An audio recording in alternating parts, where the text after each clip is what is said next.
Lumantad at nagsumbong sa ABS-CBN ang ilang tao na ginagamit umano ang kanilang mga pangalan para sa mga posisyon sa Pasay City Hall na hindi naman nila itinatrabaho. Ang ilan sa kanila, sumusweldo nga pero kulang naman ang ibinibigay. Ang iba naman wala talagang natatanggap.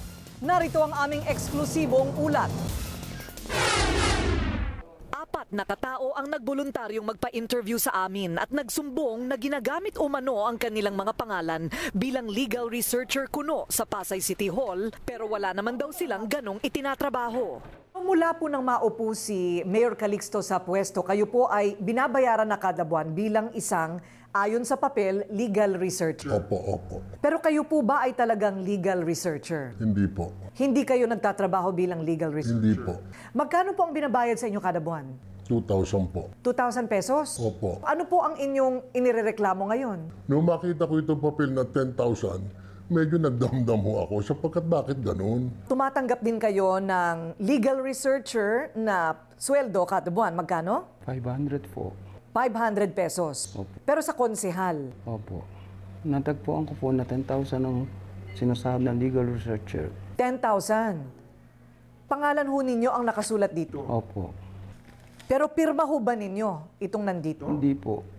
Sa mga papeles na nakuha ng ABS-CBN ay malinaw na nakalista ang maraming nakatala na umano'y legal researcher na tig 10,000 piso kada buwan ang sinusweldo.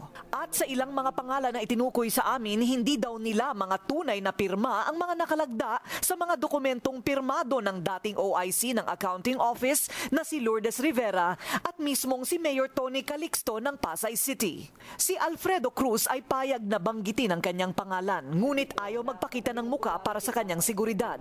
Legal researcher din ang posisyon niya kuno. 10,000 piso daw ang sweldo pero wala siyang natatanggap at hindi niya pirma ang nakalagda. Ang kinainis ko, yung gamitin yung pangalan ko dahil siyempre yung aking mga kamag-anak tsaka ibang empleyado rin sa City Hall, nakikilala yung pangalan ko. Baka sabihin nila na kaya ako tumatanggap ako ng ganong halaga. Lalo na siyempre, makikita ng asawa ko o mababalita niya. Tapos wala naman ako binibigay sa asawa ko. Isang empleyado sa City Hall ang nagsabing katakataka ang biglang pagdagdag ng dami ng mga tinatawag na legal researcher sa Pasay para sa mayor at sa mga konsehal mula nang maupo si Mayor Tony Calixto.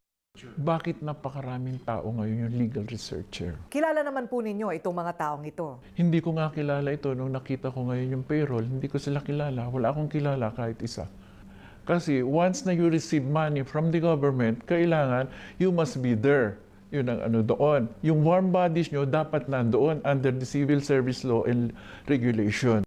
Sa nakuha naming dokumento, may halos 50 legal researchers ang bawat isa sa 14 na konsehal sa Pasay at may mahigit 100 naman para sa mayor. Sa mayor's office pa lang, lumalabas na mahigit 1,000,000 piso isang buwan ang pasweldo sa mga legal researchers na ngayon ay hindi tiyak kung sino ang tunay at hindi.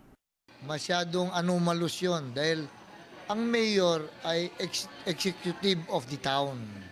Hindi siya gumagawa ng batas. Nag-execute lang ng batas yan or city ordinance na pinapasa ng mga councilors. So, kung ang legislative legal researcher mo ay mga 5 lang o 10, pwede mo pang i-justify yon. Pwede nilang pailan yung mayor, nag-approve ng voucher. Lahat ng nakapirma sa voucher, liable. Nagpunta kami sa Pasay City Hall ngunit bigo na makausap ang mga signatory sa payroll disbursement. Ito lang ang sinabi ng legal counsel ng City Hall na ipinakausap sa amin. Sa volume ng documents na dumadaan sa city naman, hindi naman pwedeng i-verify ni Mayor personally every single transaction.